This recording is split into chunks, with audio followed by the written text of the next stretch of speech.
So thank you for all for coming.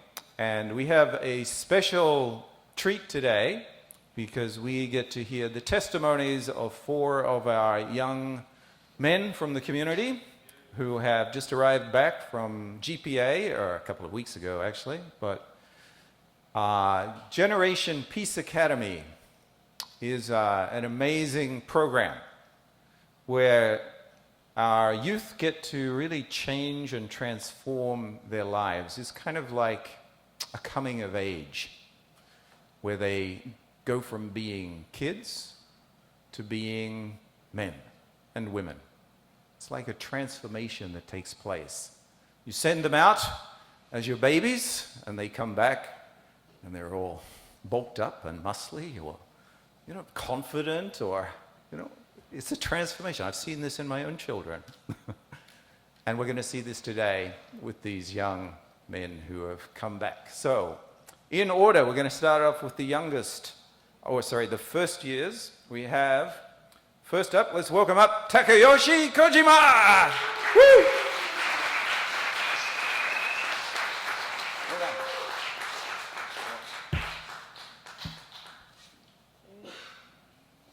Good morning, everyone.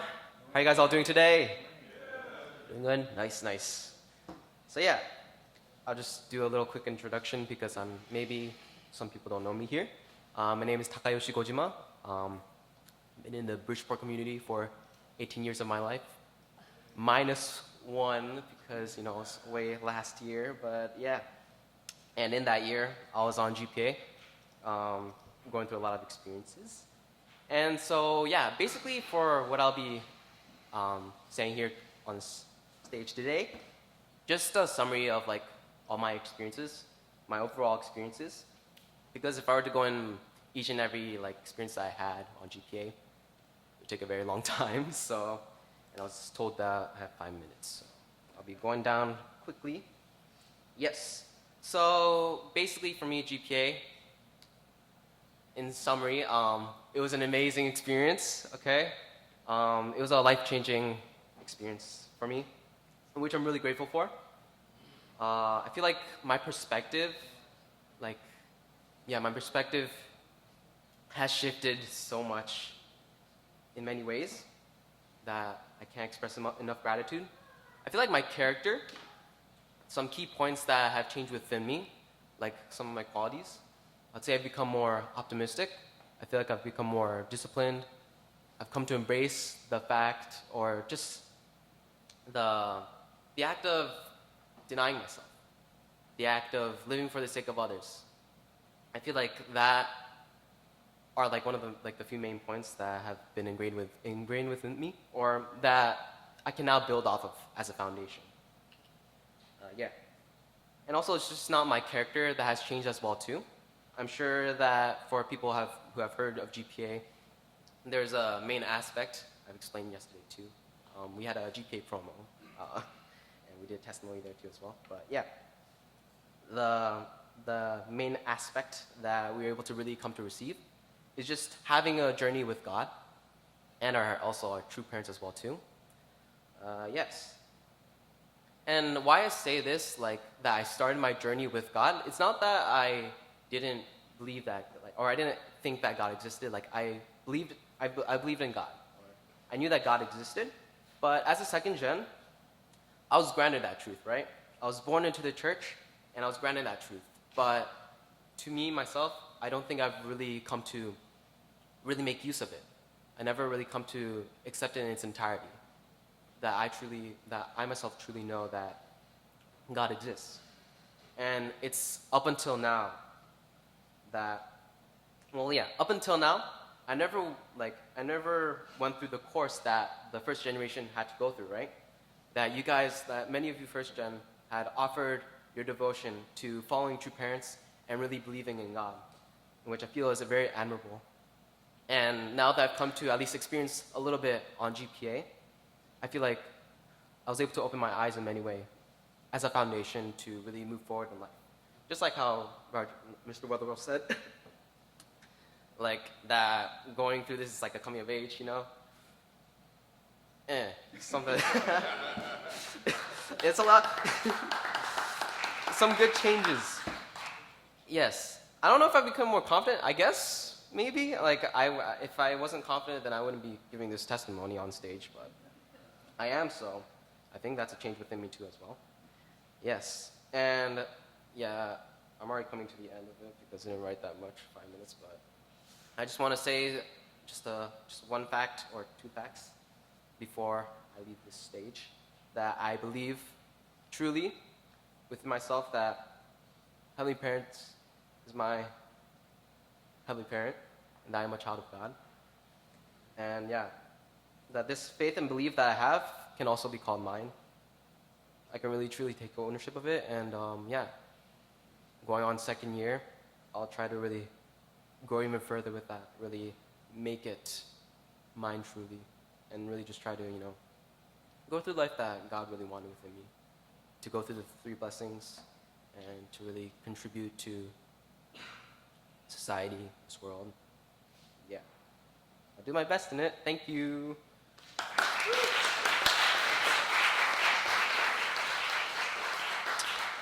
Wow. I remember when he was like this big. Do you remember? It's come a long way. And I think that was a beautiful testimony. Thank you very much. And next, I'd like to invite up Daniel Son, who is going to share also about some of his experiences. Let's give him a warm welcome. Daniel.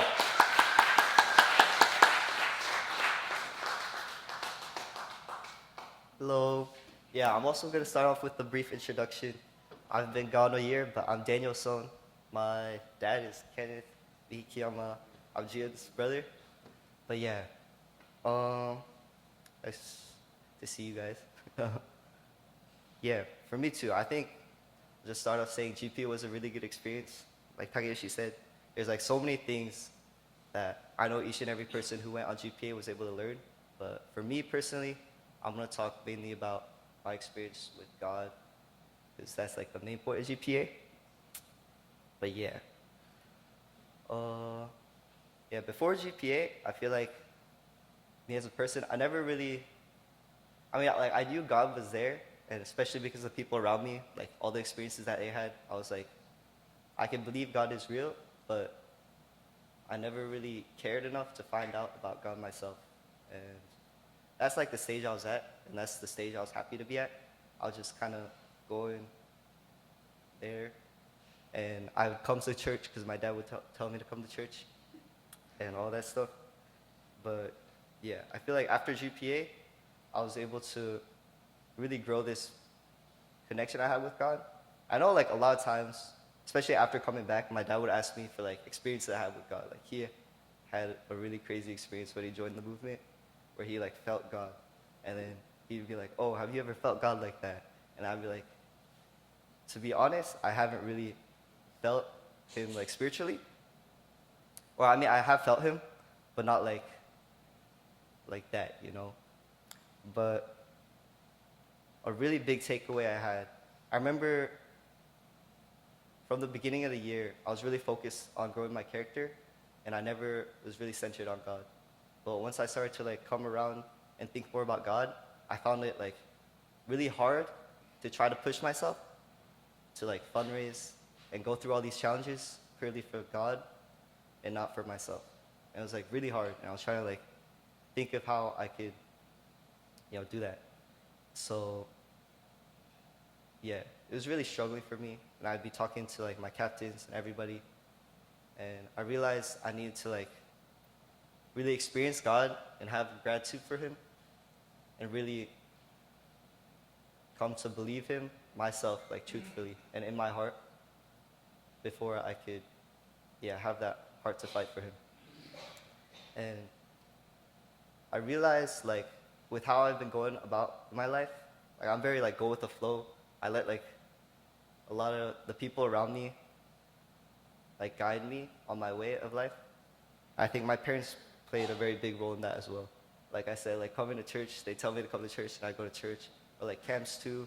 We went to Korea, and even going to GPA wasn't really like something I would have done out of my own accord. Like they were pushing me to go to GPA. I was like, okay.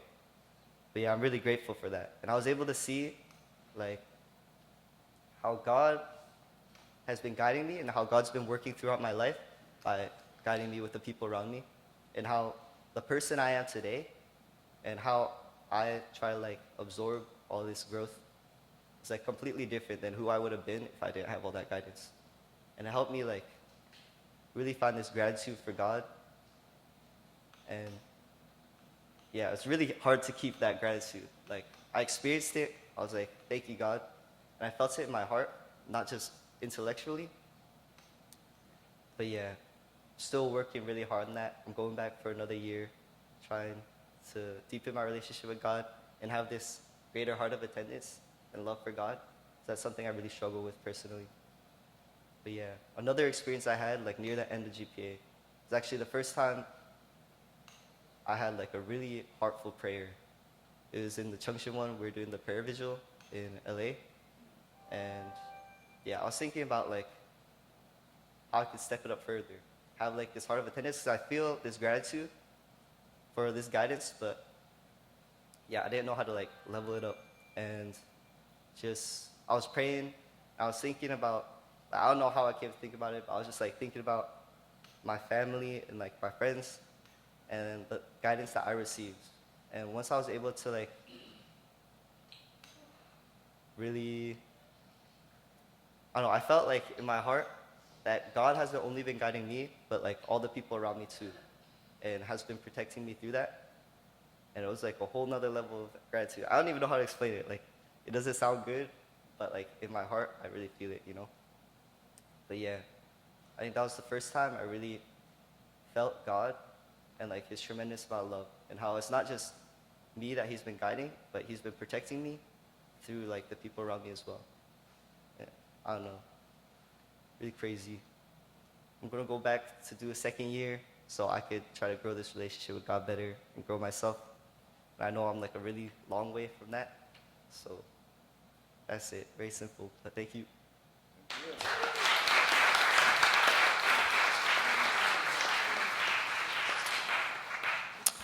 Yeah, those experiences with God are really the essence, I think, of what Generation Peace Academy is all about, finding your own personal relationship with God.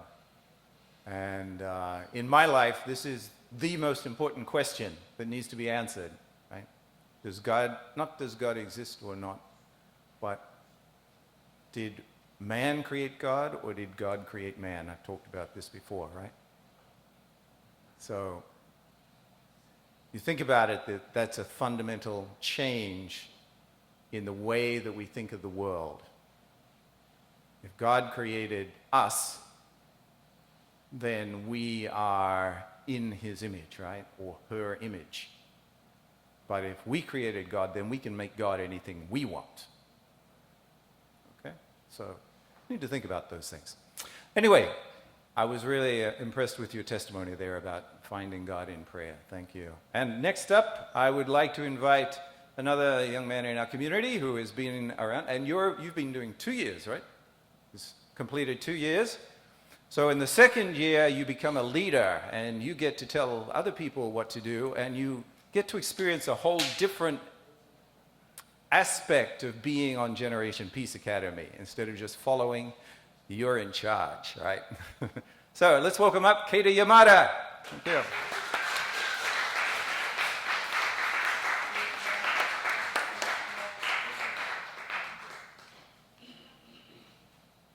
Ooh, hello, my name's Keita.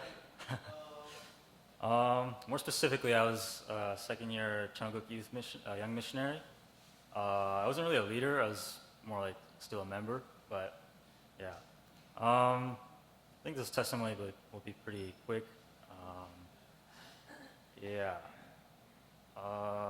It'll be pretty all over the place, but yeah, I'm going to share about my time as a missionary in Poland this year.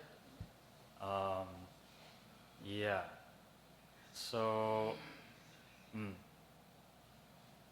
yeah. So when I came to Poland,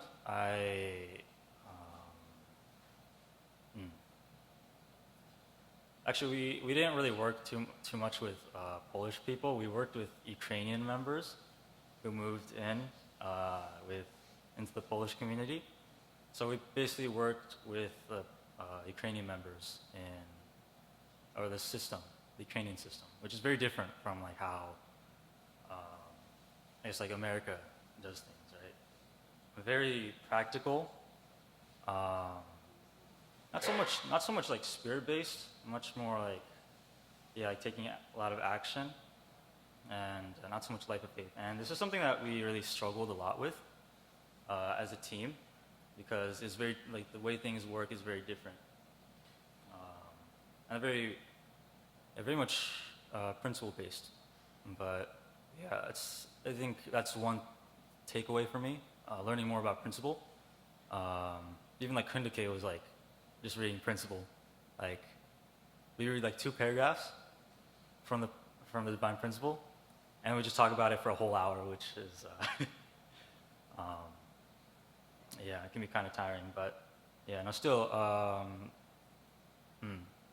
think one big thing about principle for me is that I feel like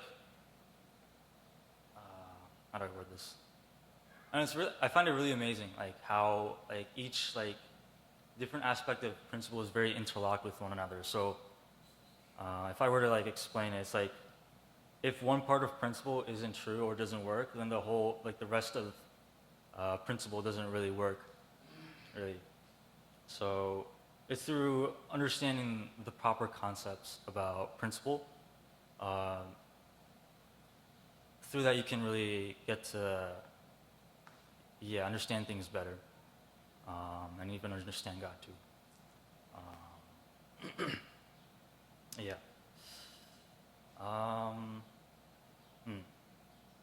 So yeah, I think that's like one of the big things for me, growing my relationship with principle. I'm still working on that, definitely. Even though it was still quite a challenge for me this year to grow my relationship with God and your parents when I was in Poland. But yeah. But I guess another takeaway for me in Poland was learning to take more action. So yeah. So one thing is like learning to like guide guests more, really taking more of that responsibility. I think responsibility is like a huge aspect for me that I take away. I feel like I was able to understand responsibility, like how in principle it says it's connected with true freedom, or how through taking responsibility you can really, I guess, yeah, really be free, right? Like when you're lazy, you can, yeah, it's very hard for you to control yourself. Yeah, when you're lazy. So not much like, I guess, like mind-body unity. So like through having this connecting deeply with responsibility more, you can, yeah, do a lot more things, right? Especially in terms of like if you want to, yeah, serve God and your parents on the front line. But yeah. So yeah, I feel like, yeah, there's definitely, I mean, there's a lot of experiences that I haven't reflected fully upon. It's still very undigested, but and that's been a little bit of a struggle for me throughout this summer. But yeah, but still, I know that in these experiences, there's still a lot more for me to uncover, really about myself and also about God and your parents as well. So yeah. Even here at home, I feel like through the habits that I've gained from GPA, I've been able to understand more things deeply as well, even while I'm here, back home in break. So, yeah. And hopefully have a stronger redetermination for myself as well, as I'll be leaving in 2 weeks for my 3rd year of GPA. So, yeah, that's pretty much it. Thank you.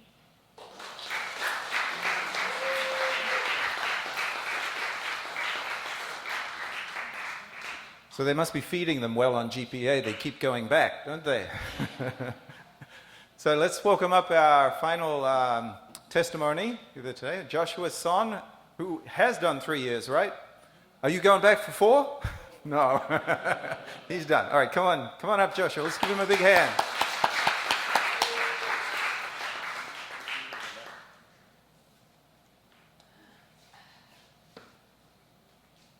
Hello, everyone. Yeah, my name is Joshua Sohn. I did 3 years of GPA, so it's been a really long time, but it's really nice to see you all again. Yeah, so for me, I'm gonna be talking mainly about my 3rd year and experience I had. A big part of it was trying to kind of understand my value as a child of God. So that's what I'm going to be talking about today.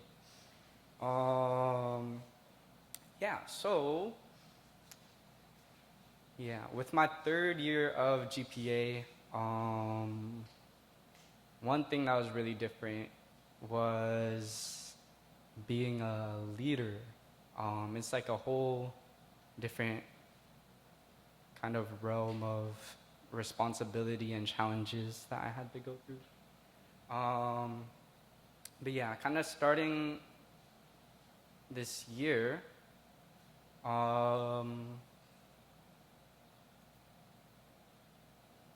pretty much for training, like in the beginning part of the year, I was put in a potential country leader group for the CIG program for overseas mission. And yeah, pretty much we went to the Bay Area and then we were kind of training for leadership with our teams, kind of leading witnessing in different centers. So I was taking care of a team in the Bay Area. And yeah, being a leader is very difficult and very challenging and not so fun is kind of what I learned. It's a lot of, it feels very different kind of when it's not just your own life of faith that you're leading, but like it's someone else's, you know, and suddenly it feels like a lot of pressure, like so much more kind of important, like the decisions you make, the things you do. Because like if you make a mistake for yourself, like it's kind of okay, but then when your mistake impacts other people, you see that you're maybe negatively impacting people, then it becomes something very kind of challenging, something very kind of scary too. So kind of being a leader, in the beginning I was very doubtful of myself, and it came up a lot. Like the whole time, like I was kind of really struggling with kind of do I deserve to be here in a sense? Like do I have what it takes? Am I good enough? A lot of these feelings of like self-doubt, a lot of these very critical ways of judging and measuring and seeing myself kind of that way. And also seeing other people see myself that way too. You know, feeling that judgment, that pressure from others was kind of like a very difficult and challenging position to be in and what I was struggling with. But the biggest thing that I was working on during this time was, like I was saying, trying to understand my value as a child of God. And one thing that I was working on was trying to see more from God's perspective, not just towards other people, but also towards myself. So coming out of like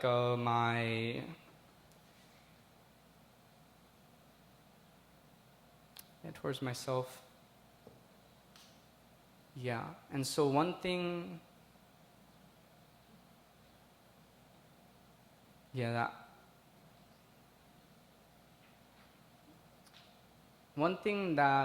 one of the staff or one of the leaders in GPA mentioned at some point that kind of struck me was like having a prayer and really asking God, like, who am I to you?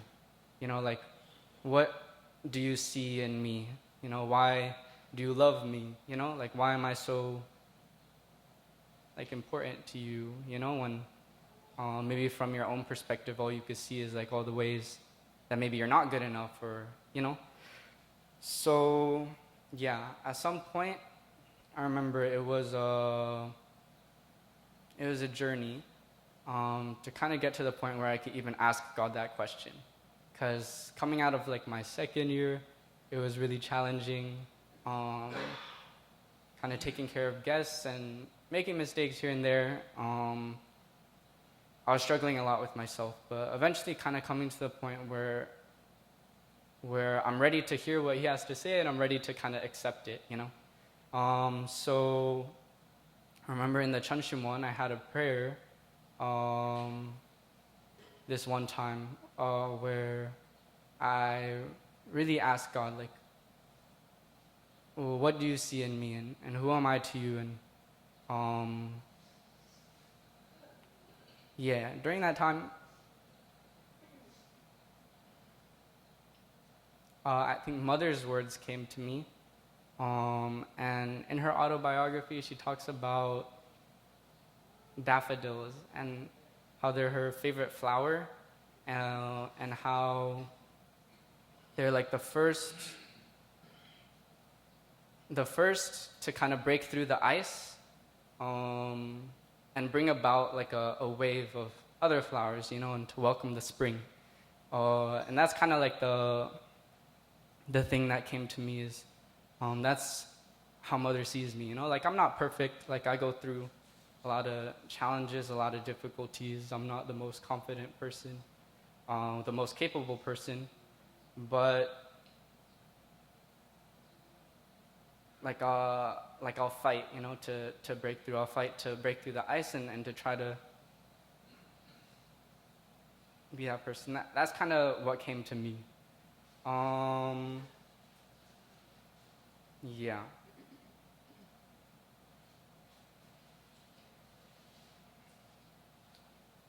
So that's the answer I got in the prayer, but I'm going to talk about when it kind of hit me the most was, I think, yeah, this year there was resurgence when Mother came to America, and then all the youth kind of went to meet her. And that was a big experience for me. I remember I also had the same opportunity to see Mother in Korea my second year, but I remember for me that time it was very challenging. My second year in general was very challenging, and there were a lot of feelings of kind of shame, like, oh, I'm not good enough. So it was difficult to kind of see Mother. But during that time, I kind of made the redetermination, like, when I see Mother again, like, if I see Mother again, like, I want to be an offering. I want to give her hope. I want her to see me and to inspire that hope in her. So I was kind of surprised when it came so soon, another opportunity to see Mother, right? And I don't know if I felt so ready, but this time, like, I was kind of looking back and remembering that determination, like, okay, like, when I see Mother this time, I really want her to see me, and I want to bring her joy with how much I've grown, and to give her hope, kind of that feeling, that desire. And so I remember, like, I really, really wanted to sit in the very, very front and to be right there. So, like, the way it was organized, there were, like, these doors, they were closed, and we're all waiting kind of outside the room. And I was, like, right there, like, right in front of the door, like, ready to run in, catch that front seat, like, as soon as it opened. Really ready, like, kind of excited. But then the thing that happened is, like, I was in front of the wrong door. So, like, the different doors on the side were the ones that opened, and I saw people kind of, like, going in. And I was like, what? And then I was, like, trying to, like, scurry around to the front. But in the end, like,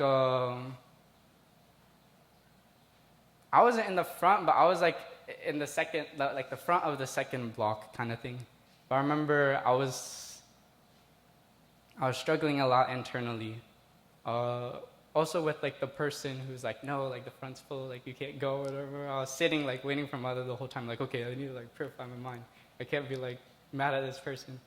But I think the reason why this experience is kind of big for me and really stands out is because I think throughout like the whole thing, one thing I felt a lot was that mother kept looking at me, you know? Like it was weird because I was kind of like in a weird area of the seats. I remember it was like two people's shoulders and then their heads, and then like the like the band, like the divider thing, and there's like this small crack or this small window that I kind of peeked through and tried to look at mother. And I remember like she kept looking there, you know, and kept looking at me kind of. That's like the feeling I got. And in my head I was thinking like, oh, like she's looking in my general direction, that's so nice. Like the crowd of people, like I'm a part of that she keeps glancing at. And that's kind of the feeling I got. But afterwards, kind of at the end of all that, when I was kind of reflecting on that experience, also God gave me a sign at some point too, that mother really did see me. So why do I kind of doubt that, you know? Like, I'm not like a part of the crowd or just like some,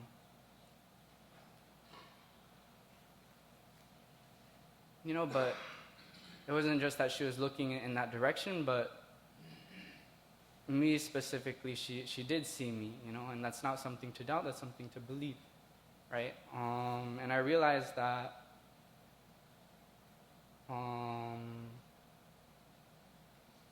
because of all this kind of self-doubt that I was having and all these struggles, it was kind of getting in the way of really accepting and receiving and feeling and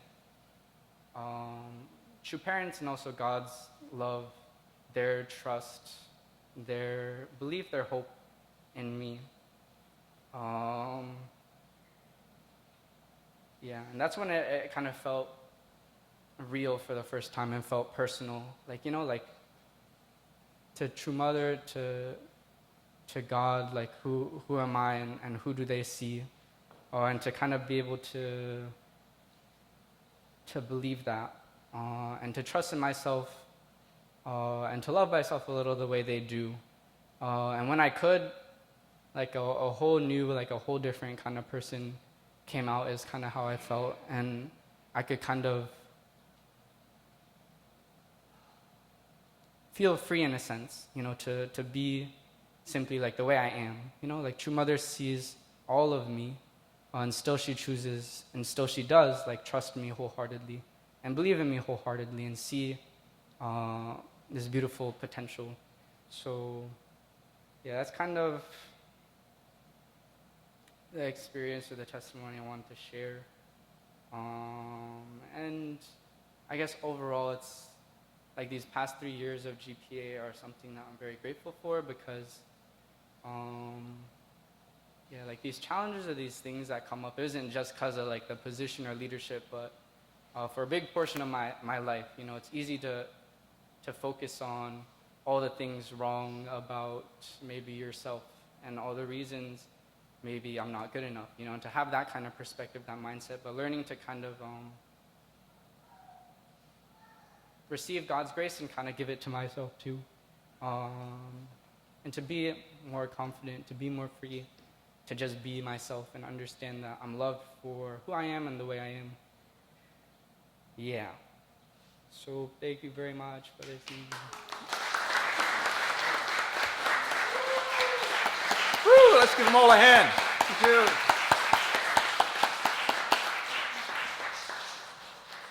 You know, that feeling of self-doubt is something you probably is going to stay with you all your life, because I still have it all the time too. We call it imposter syndrome. It's like, am I really qualified to be, you know, leading this team in this business, or am I qualified to be the pastor or whatever? But anyway, now I'd like to welcome up Simone Dorosky, who is qualified to be the pastor and to lead our community. Let's welcome her to give a little report. Thank you. Hey everyone. So we have some national announcements. Actually, I need the clicker. So yeah, we have some national announcements. About 2 weeks ago, I ended up going to a pastor's workshop retreat. So we got some new goals to focus on for the year. So I'm going to go over them with you. So we're supposed to be, so coming up to with the next year, we're going to be building up the Chungwon-gun. So we have some goals. We'd like to bring 25 new members, bless 25 people in our community, and raise 102,790 for the Chungwon-gun. But I do have some good news. So we're going to go over it. So goal 1, 25 blessings. So how can we do this, right? We can coordinate with other communities, like there's New York, there's Boston, so we can outreach with the different communities and we can see who in their areas are like, potential candidates and who wants to, go forward with the matching. Collaborate to find eligible candidates. Once again, that's how we will collaborate with different communities, different people, and we'll try to network. Increase awareness and support. So we're going to increase the awareness and support, help out any young people or other people who want to go forward with this process. So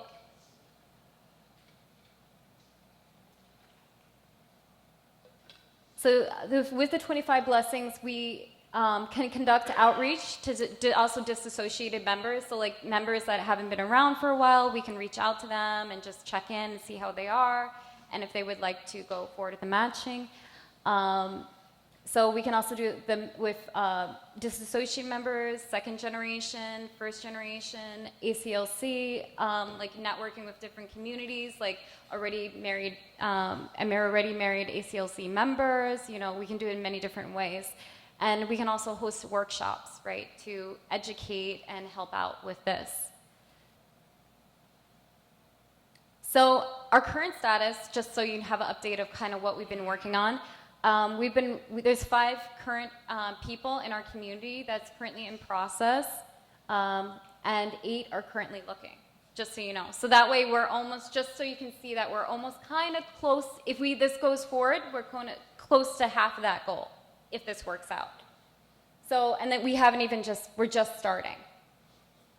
So it is possible. Can you not hear? Okay. So goal 2, gaining 25 new members. A member is an active member in our community.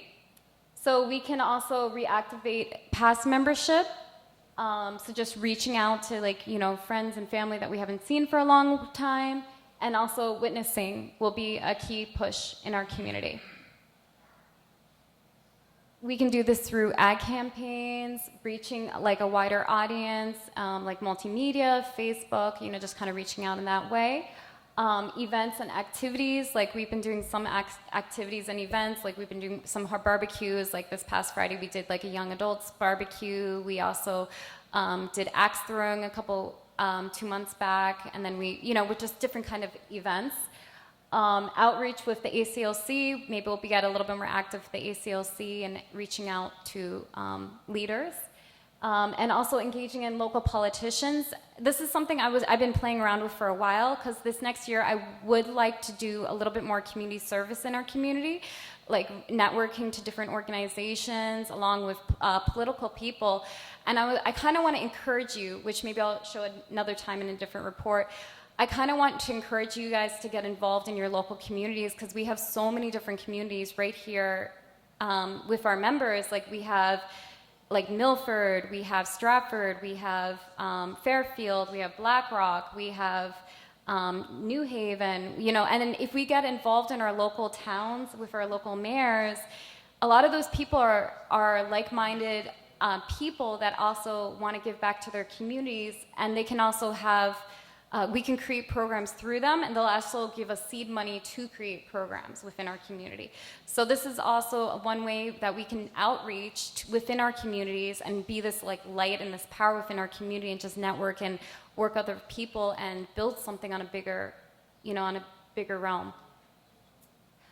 Utilizing Carbon GPA, we have our GPA kids back. Yeah, so I'm really excited. I hope we can do something with you guys. I hope you guys want to stay in power. Yeah. So goal 3, raising 102,790 for the Changwanggung. So it's actually not as bad as you think, because originally the goal was raising $10 million, but this is the national goal, right? So we're only kind of responsible for the 790. But this is backtracking since last August. So we've already raised 52,615. So we're already halfway to our goal, which makes it much better. So at first when I heard this, I was like, oh no, heart attack. But no, it's actually much better. So there's many different ways I've been kind of brainstorming to do this.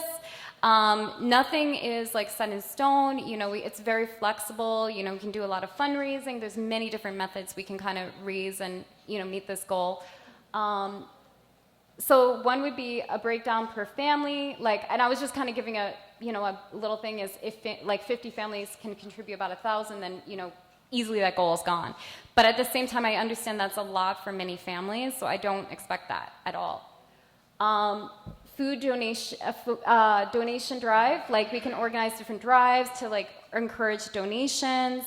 There's also the 50-50 raffle, so we can hold 50-50 raffles to raise the funds. There's also events we can do where we can raise money through the different events. There's also a fundraising. There's fundraising drives, rewards we can offer. We're going to probably offer some sort of plaque or something.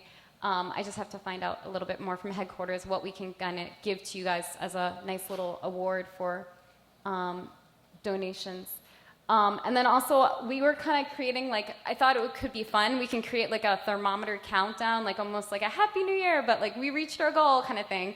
So I wanted to make it a little bit fun, and like I said, this does not have to, you can only give what you can give. If you can't, that's totally fine. Do not stress out. I don't want you guys to, so don't stress out about this at all.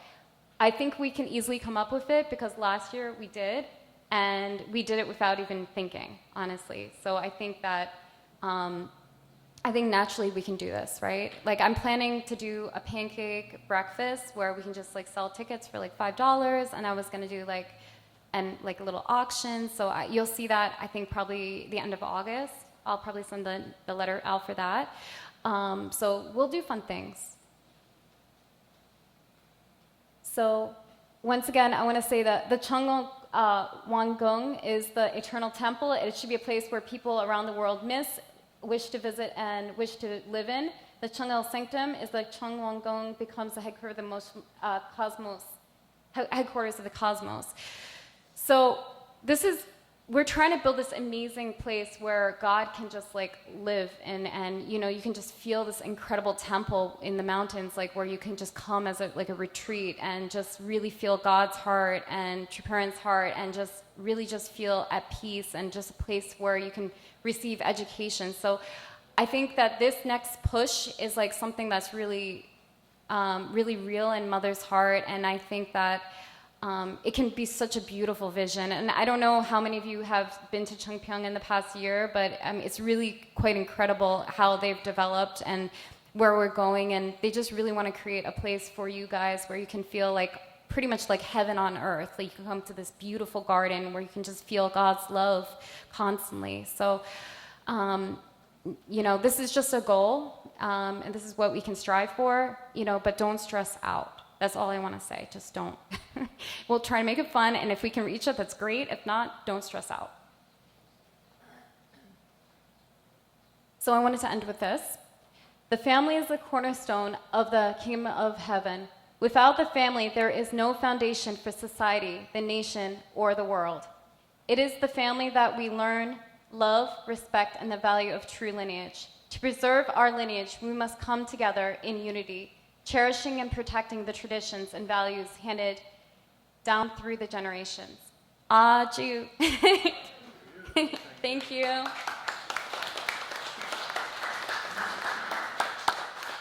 Thank you very much. And in line with that last quote about the family being the center of traditions, we would like to invite up Greg Breland now, who would like to talk a little bit about the meaning of Chonbo families, and I think we have some recognitions, right? All right. Thank you.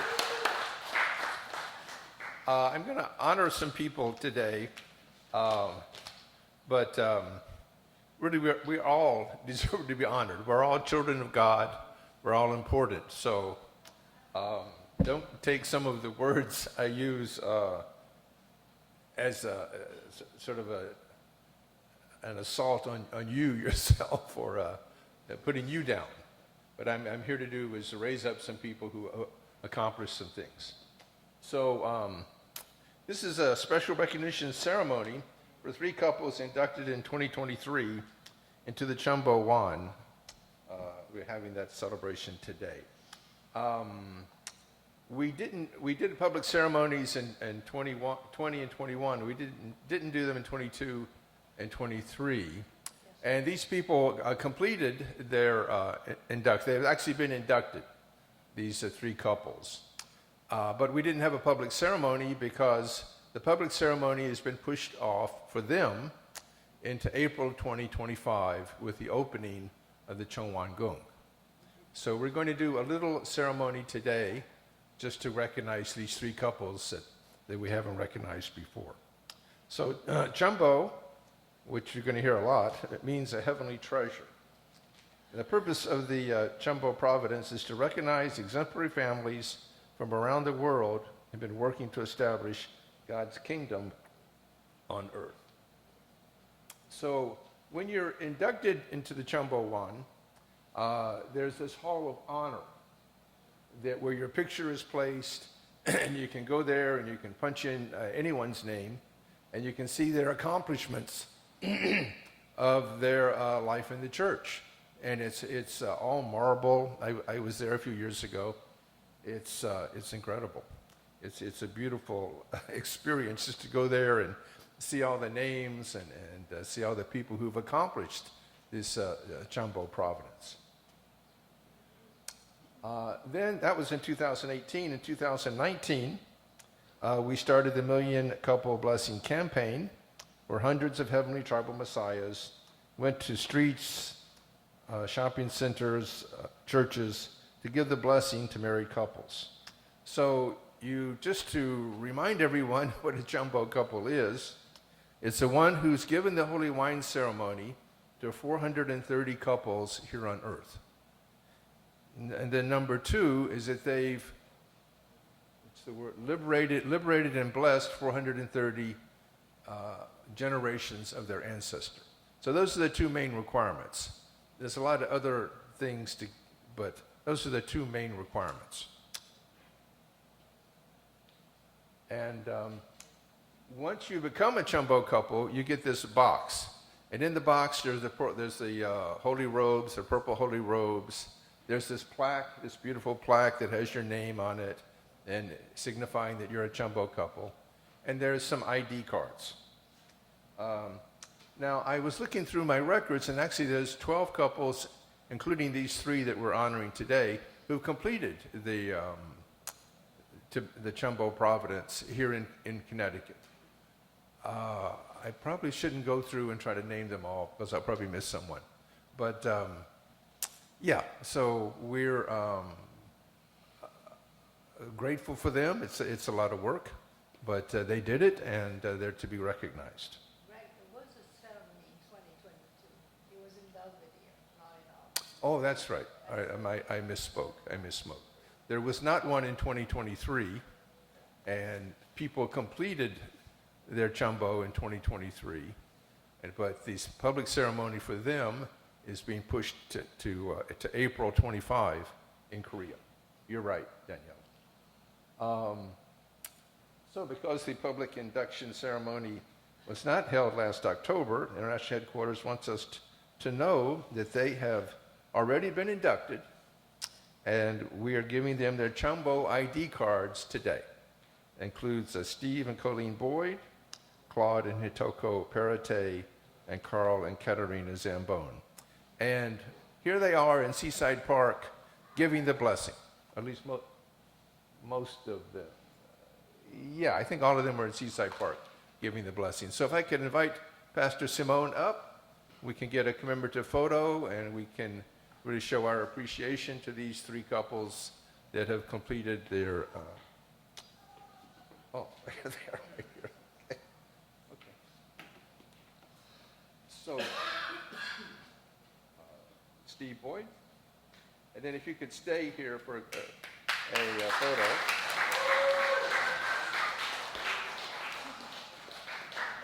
Claude and Hitoko Perate.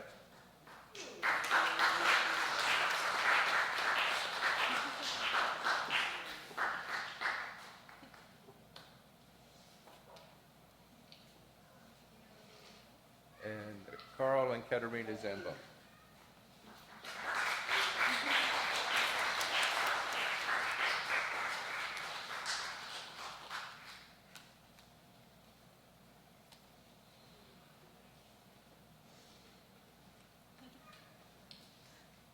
Keiko, could you come to the middle? I've got to document this. So.